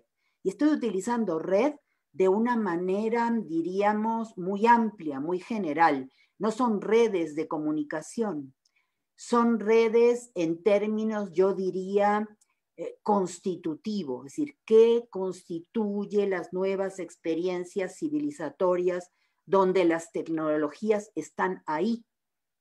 Donde las tecnologías no son lo otro, no son un mero instrumento, sino que son parte de las fuerzas tanto de creación subjetiva, de contribución a nuevas subjetividades, pero sin duda también a nuevas normas, a nuevas reglas y por supuesto acompañadas de saberes otros, donde los saberes pueden ser también saberes técnicos, saberes tecnológicos. Pues bien, todo esto es una red, ¿no? Y lo importante de los nuevos proyectos civilizatorios indígenas, y digo nuevos, tomando en cuenta que buena parte es tradicional, pero a la vez esa tradición es modificada, entonces esas nuevas tradiciones en las que están caminando los proyectos civilizatorios nos están mostrando caminos ya, digamos, transitados por los pensamientos críticos feministas. Caminos que implican nuevas subjetividades donde las técnicas, las estrategias técnicas no están afuera, no están lejos de, por ejemplo, en una trascendentalidad absoluta, sino que bajo la figura de políticas otras, de políticas feministas, de técnicas feministas, se introducen, diríamos, ¿cómo le podríamos llamar? En el aparato psíquico, se introducen en el cuerpo y modifican desde ahí adentro lo que podríamos llamar cuerpos humanos individuales, ¿sí? O sea, la modificación se da ahí. Para ese tipo de modificaciones de la subjetividad no tendría mucho sentido hablar de una afuera y una adentro, puesto que son políticas feministas en los cuerpos, en la psique, donde estaríamos hablando de modificaciones estratégicas fuertes. Sí, estrategias para el abandono definitivo de las violencias de género. ¿Sí? No estamos utilizando estrategias. La estrategia ha configurado cuerpos, psiques distintas. Y ahí es donde tenemos que ir las mujeres, el pensamiento feminista, para a partir de estas experiencias empezar a describirlas a través de un vocabulario otro. Un vocabulario que muchas feministas han construido a partir de las siguientes operaciones. La resignificación, por una parte, ya se ha hablado suficientemente, Judith Butler ha hablado de esto, lo ha tomado de Nietzsche, la idea de que tú puedes llevar una serie de estructuras hacia otros propósitos. Y cuando lo llevas hacia otros propósitos, modificas también el aspecto de la significación. Sin duda, las mujeres se han propuesto resignificar. La resignificación es sin duda una estrategia, es una táctica de lucha, pertenece al ámbito de la tecnología y es una resignificación de objetos, cosas, pero es una resignificación de la propia subjetividad. Es esa subjetividad, es decir, esos relatos que nos contamos a nosotras mismas, relatos identitarios por una parte, pero no solo identitarios, también relatos que nos contamos día a día cuando queremos emprender algo, cuando la acción no queremos que rebote otra vez y se vuelva una acción autoritaria, jerárquica, porque esto sería el regreso del androcentrismo, ¿es cierto? Y es ahí donde sin duda el cambio está presente. La resignificación es tecnológica, pero también la refuncionalización. Recordarán ustedes cómo hace muchísimo tiempo, es decir, la primera mitad del siglo XX y digamos 10 años después de esa primera mitad, y sobre todo en la práctica artística, tanto en la plástica, en la cinematografía y en el teatro, se acuñó el término refuncionalización. La refuncionalización es otra tecnología. Y es una tecnología, ojo, que va mucho más allá de la verbalización, va mucho más de la enunciación, de la lengua, de la lingüística, y que toca también la posibilidad de la intervención. Es decir, refuncionalizar no solo es escoger una serie de herramientas, instrumentos, prótesis, para darles una nueva disposición, para hacerlas pertenecer a otra red de intercambios, otra red de positividades, sino que la refuncionalización implica relacionarnos con la práctica sin dejar fuera lo verbal, sin excluir lo verbal, de otra manera. Y esa otra manera refuncionalizada es el montaje. El montaje solo es cortar, intervenir los procesos de significación, de hacer, de los quehaceres que sean considerados únicamente secuenciales, lineales, pensados a través o producidos a través de lógica causa-efecto, ¿sí?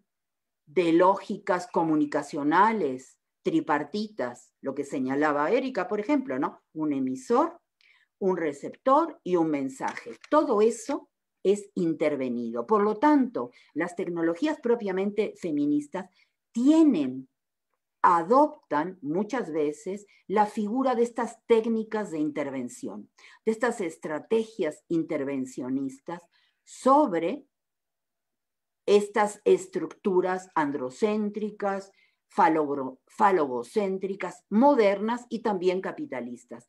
Continuamente están mostrando la imposibilidad de que estas lógicas sean absolutamente eficaces.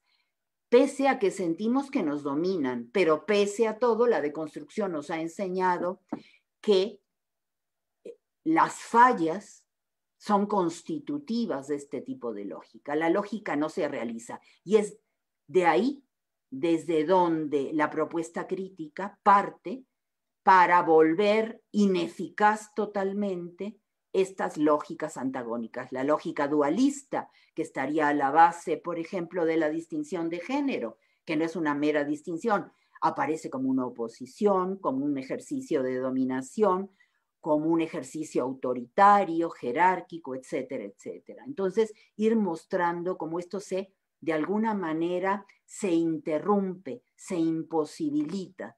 Y a la vez que se imposibilita, también tendríamos que pensarlo como algo que se abre, algo que, sí, yo creo que la expresión es correcta, abre la posibilidad incluso de lo imposible, ¿sí? La posibilidad de que las tecnologías feministas se animen a producir experiencias, a pensar experiencias, a llevarlos a cabo, a compartirlas, no sabiendo sus alcances, ¿no? Sin duda, una manera de los imposibles es no poder calcular sus alcances, no saber, como decía Erika, si nos puede llevar quizá de regreso a lo peor, y ojo con eso, ¿no?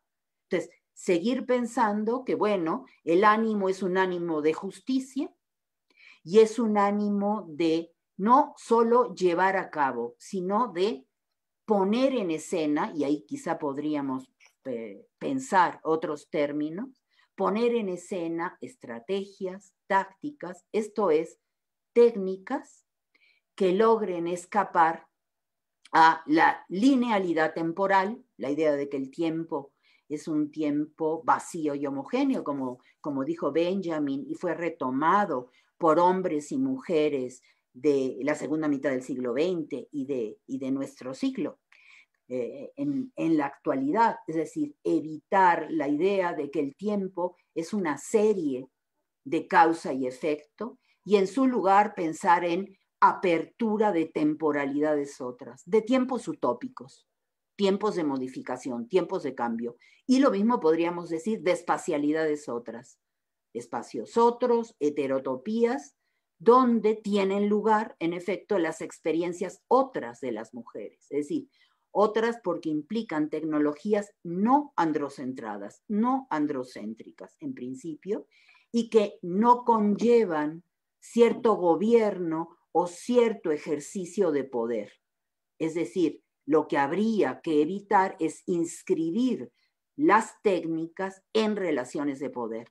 Hasta el momento lo que conocemos es que la crítica a la tecnología insiste en ubicar la tecnología en relaciones de poder muy determinadas, lo cual es importante para el proceder crítico. Tenemos que hacerlo, tenemos que mostrarlo. Se ha hecho, las mujeres lo han hecho, lo han señalado, pero a la vez hay que abrir espacios.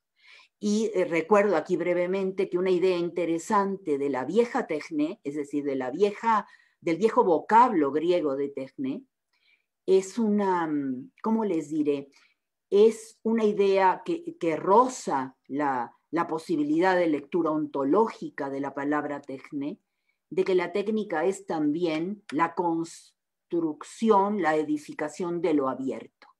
Esos espacios que no están claramente ubicados en relaciones de poder y que podrían conducir, es decir, abren una posibilidad otra, donde quizás se regrese a otro tipo de gobiernos, a otras artes del ejercicio de las tecnologías, pero que en principio, porque implican también lo imposible, están abiertas a prácticas donde las relaciones de poder que conocemos no se ejercerían o no se ejercerían de la misma manera y no producirían los efectos que hasta ahora conocemos. Entonces, esto implica también un dato interesante que decíamos hace un momento: pensar la tecnología a partir de una esencia de lo abierto implica una resignificación y una refuncionalización de la palabra techné, que habiendo aparecido hace 26 siglos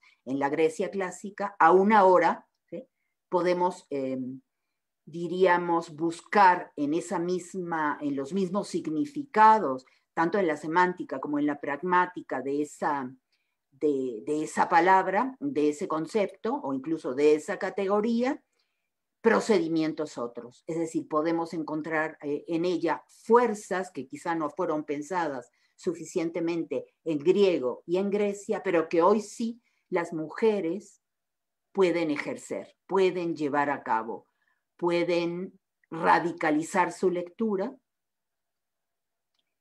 prescindiendo de otros significados de lo técnico para quedarse con esta nueva significación, con esta nueva refuncionalización de la técnica hacia experiencias claramente feministas, que implican todo lo que ahora hemos oído, pero que implican sobre todo la idea de disposición, la idea de dispositivo, la idea, por lo tanto, de red, de saberes, de reglas, de subjetividad, de procesos de todo tipo, al interior de los cuales se hace posible la técnica y lo tecnológico, y fuera de lo cual esto no puede llevarse a cabo. Por eso es importante identificar estas redes donde tiene lugar estas redes de positividades que tocan. Fíjense, en el caso del feminismo resignificado y refuncionalizado,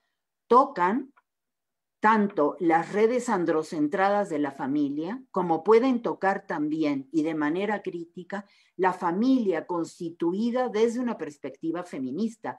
Recuerden que aquí, en este espacio, en el Museo de la Mujer, sobre todo desde el año 2019, estos mismos 2 seminarios hemos intentado pensar cómo las prácticas feministas están modificando sustancialmente algunos de los elementos y algunas estructuras de estas redes, de estas disposiciones. Una importantísima son las relaciones familiares.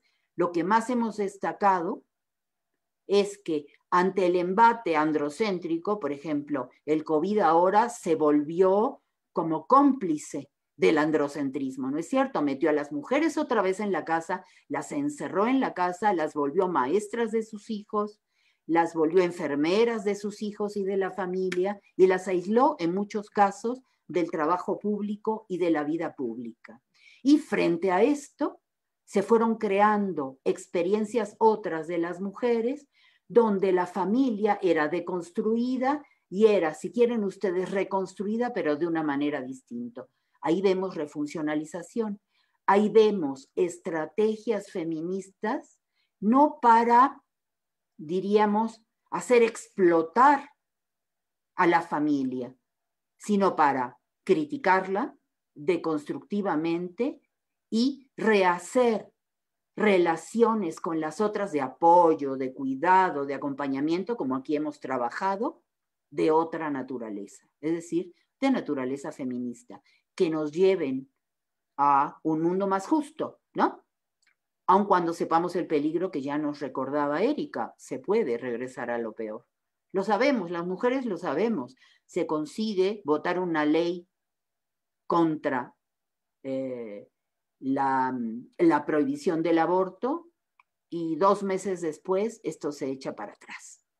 Y hemos vivido esto en los movimientos feministas una y otra vez. Las mujeres consiguen modificar algunos, digamos, algunas estructuras de poder, como son en efecto las estructuras jurídicas, y de repente, un año después, esto se viene para atrás y hay que volver a luchar nuevamente. Por lo tanto, la idea de que toda tecnología es iterable, que no solo hace referencia a las TIC, a las tecnologías de la información y de la comunicación, sino a toda tecnología posible, tecnología de la palabra, de los cuerpos, tecnología genética como la de las vacunas que nos vamos a empezar a dar dentro de poco, o ya nos están inoculando, ¿no es cierto?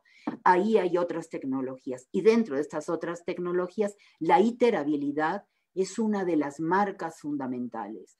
Hay repetición, pero la repetición nunca es la repetición de lo mismo. En principio, porque no existe la idea absoluta de lo mismo, es decir, el universal llamado lo mismo, es decir, idéntico a sí mismo, igual a sí mismo, que se repite una y otra vez de manera mecánica o automática. Incluso el mecanicismo y el automatismo nunca implican la repetición de lo mismo, implican la entrada del azar, implican también la modificación y el cambio. Y aquí me quedo porque ya he tomado muchísimo tiempo y vamos a tener muy poco tiempo para elaborar las preguntas de las compañeras que nos están escuchando o nos están viendo. Gracias. Gracias a ti, Ana María. Pues estaba pensando si no quieren tanto Sandra como Francisco Barrón, no sé, dialogar con lo que expusieron Erika y Ana María, o prefieren que abramos algunas preguntas que ya hay en el Facebook. Yo creo que las preguntas, ¿vale? Porque la discusión es muy larga y creo que es más valioso lo otro. Ok, entonces la psicóloga María Eulalia dice que está muy interesante la discusión y pregunta, ¿qué sería entonces una tecnología del poder? ¿De qué elementos estaría constituida?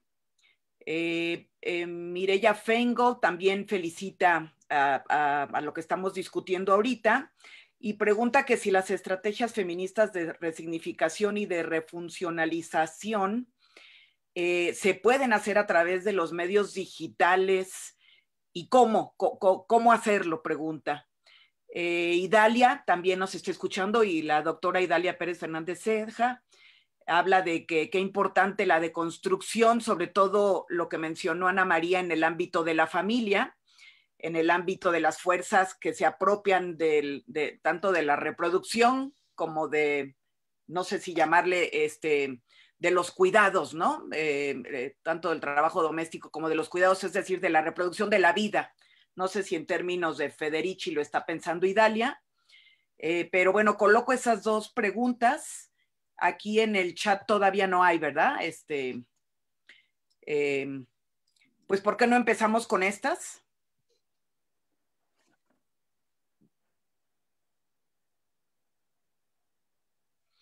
¿Quién quiere? Si quieren, comienzo. Ok.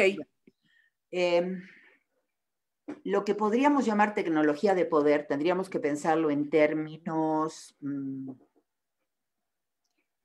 donde poder puede no implicar únicamente dominación, pero sin duda dos de las significaciones más habituales de la palabra poder nos llevarían por el lado de la dominación, hablar de relaciones de dominación, pero también el poder significa esta fuerza que acompaña toda prótesis, toda relación entre cosas, por ejemplo, de lo humano con la técnica, para poder producir lo incalculable, ¿sí?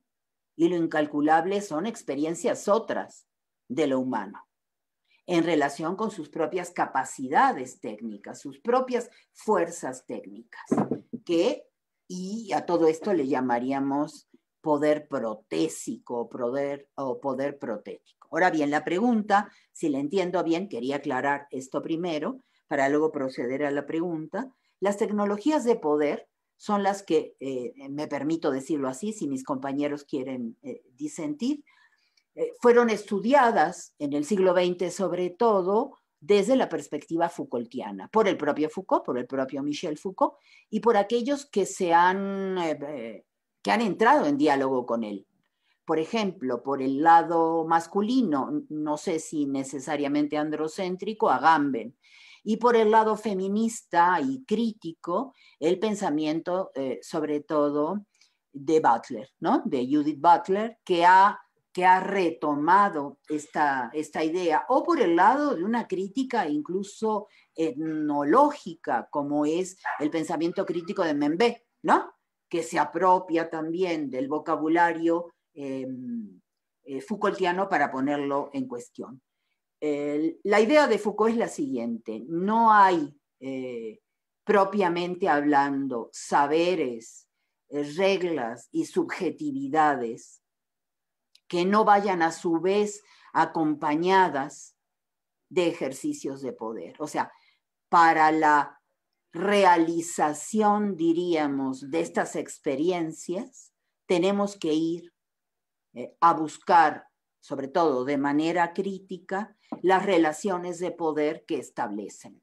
Por lo tanto, las tecnologías de poder las encontramos, en el caso feminista, que es lo que nos interesa, diría yo, muy claramente especificadas en la esfera de la reproducción de la vida, la reproducción de las experiencias y, por supuesto, la reproducción tal y como ha sido acotada, dominada por la familia.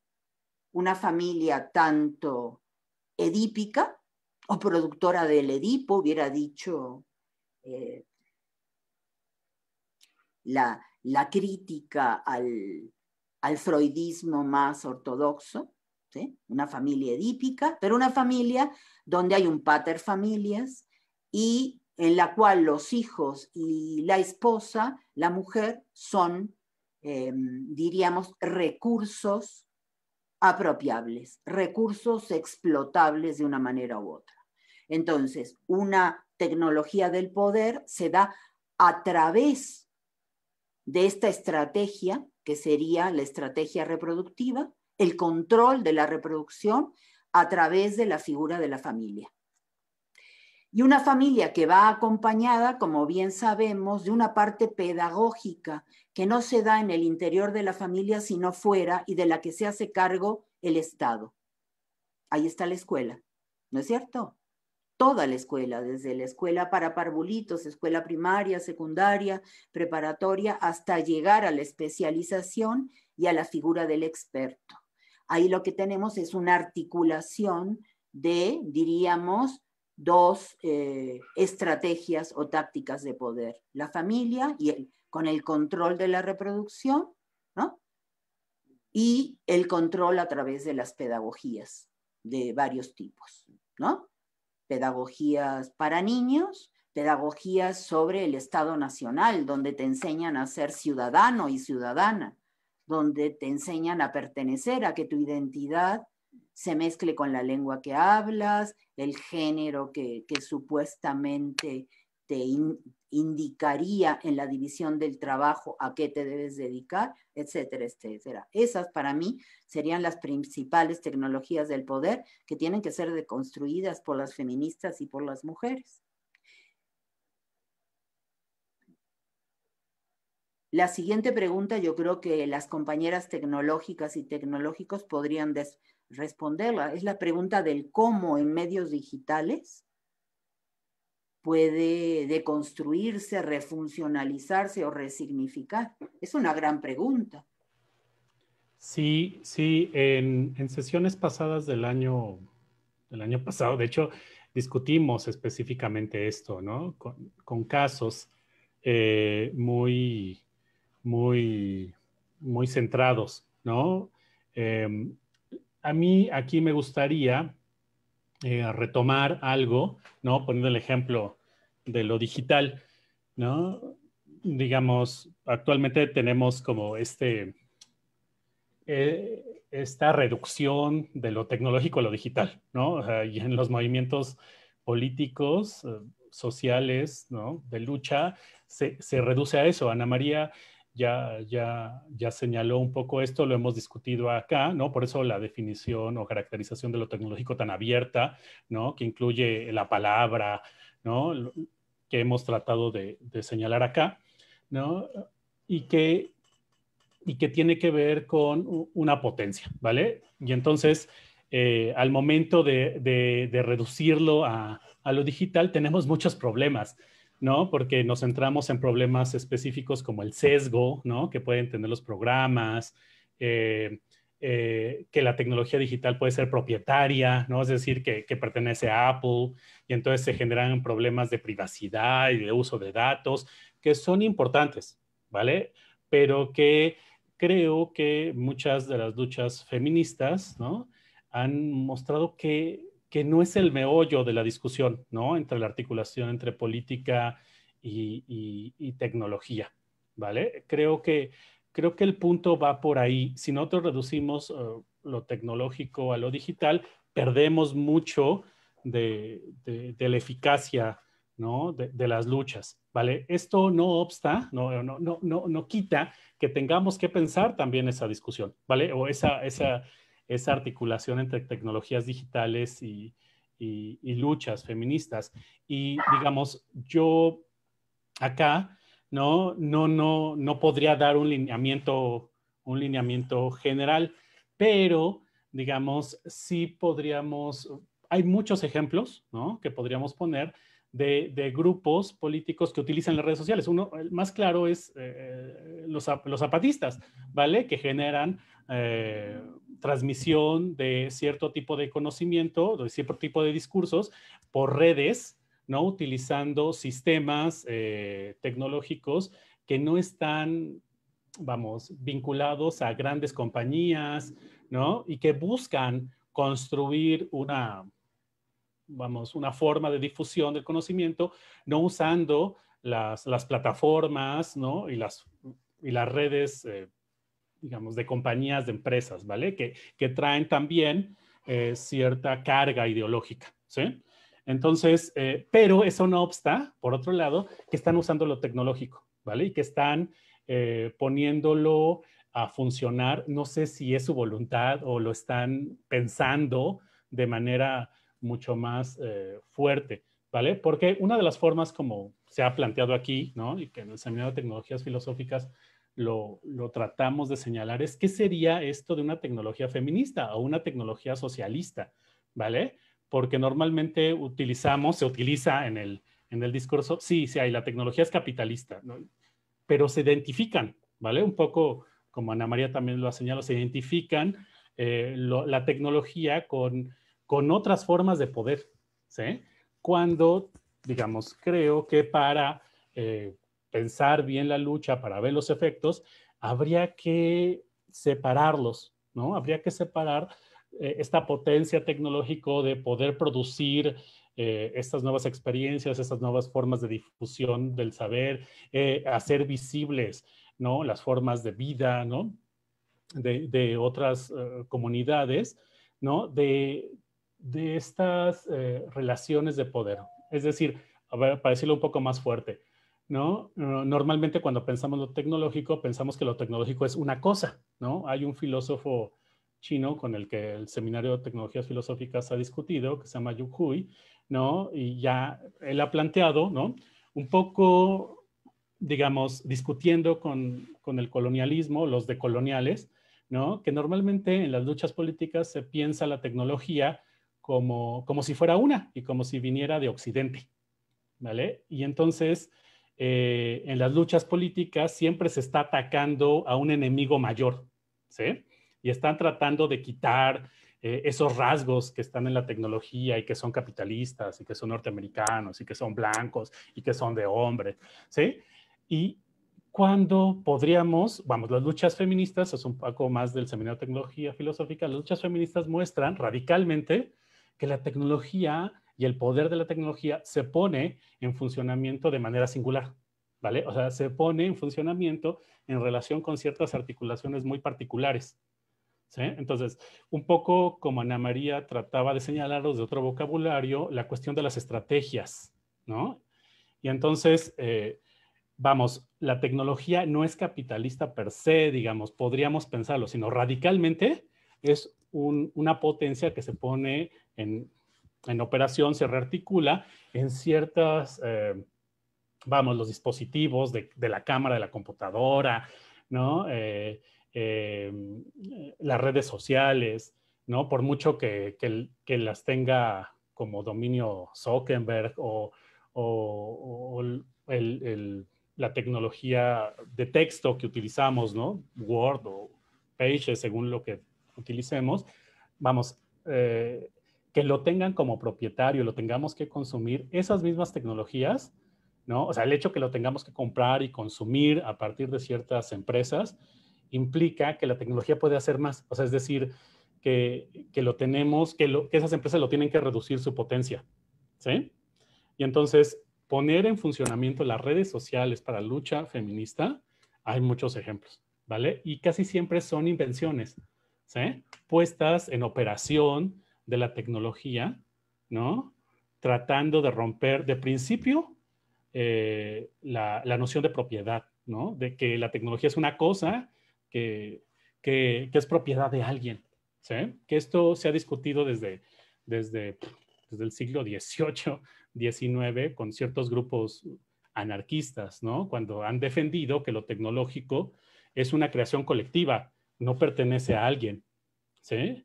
Pero en las luchas feministas eso se muestra, ¿no? Cuando ciertos grupos feministas ponen en operación las redes sociales para, como las conocemos, en verdad, Twitter, Facebook, que pertenecen a grandes empresas, ¿no? Incluso transnacionales y que no están bajo el dominio de leyes del Estado-Nación, ¿no? Cuando logran, ¿no? O poner en operación sus luchas, lo que muestran es que la tecnología va más allá de esas formas de poder, ¿no?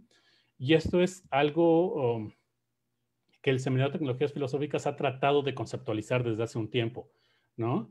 Es decir, estos sentidos de uso, de puesta en operación, es decir, ¿qué significaría una tecnología feminista, ¿vale? O código feminista. ¿Qué significa? Creo que va por ahí, es decir, de principio, ¿no? Quitarle a lo tecnológico estas cargas tan grandes, ¿no? En donde lo tecnológico es algo de expertos, algo de propietarios, algo de hombres blancos, ¿sí? Es decir, pero quitárselos, no asumir que así es y que las máquinas así son, ¿sí? Pero bueno, esto es una discusión, ¿vale? Sí, pues ya se nos están acabando las 2 horas que nos da el museo y creo que hay muchas cosas que nos llevamos para la propuesta del próximo mes, ¿no? Porque también hay otra pregunta sobre el daño en el espacio digital, ¿no? La violencia digital y las nuevas legislaciones, ley Olimpia y todo esto, ¿no? Pues no sé, tampoco quisiera que abusemos del equipo del museo. ¿Qué les parece si damos pie a que nos quieren mostrar los reconocimientos que preparó el museo y les avisamos que la próxima sesión será el tercer sábado del mes de marzo, que también es 20, será el próximo 20 de marzo. Estaremos discutiendo los 2 seminarios, tanto Alteridad y Exclusiones con el seminario de Tecnologías Filosóficas. Ya les avisaremos cuál será el tema, pero bueno, será una continuación de esta conversación, ¿no? Quiero pensar que seguiremos en esta línea aclarando cuestiones y pues no queda más que agradecerles muchísimo a la doctora Ana María Martínez de la Escalera, a la doctora Erika Lindix Cisneros del seminario de la Facultad de Filosofía y Letras, Alteridad y Exclusiones, al maestro Francisco Barrón de Tecnologías Filosóficas, coordinador del seminario, a Sandra, también es un gusto que hayas participado. Espero que el próximo sesión también estén el resto de compañeras de Seminario Tecnologías Filosóficas, Francisco Salinas, que ha coordinado este seminario taller desde hace más de 4 años, a Circe, que también nos va a acompañar, Circe Rodríguez, compañera del seminario, que también ella tiene mucho que aportar a estos temas. Y pues gracias a la doctora Patricia Galeana, a la Federación Mexicana de Universitarias, al Museo de la Mujer, y nos vemos, tenemos cita para el sábado 20 de marzo, igual de 12 a 14 horas. Y pues que pasen buena tarde, buen fin de semana. Muchas gracias. Buenas tardes. Gracias. Gracias. Gracias. Gracias.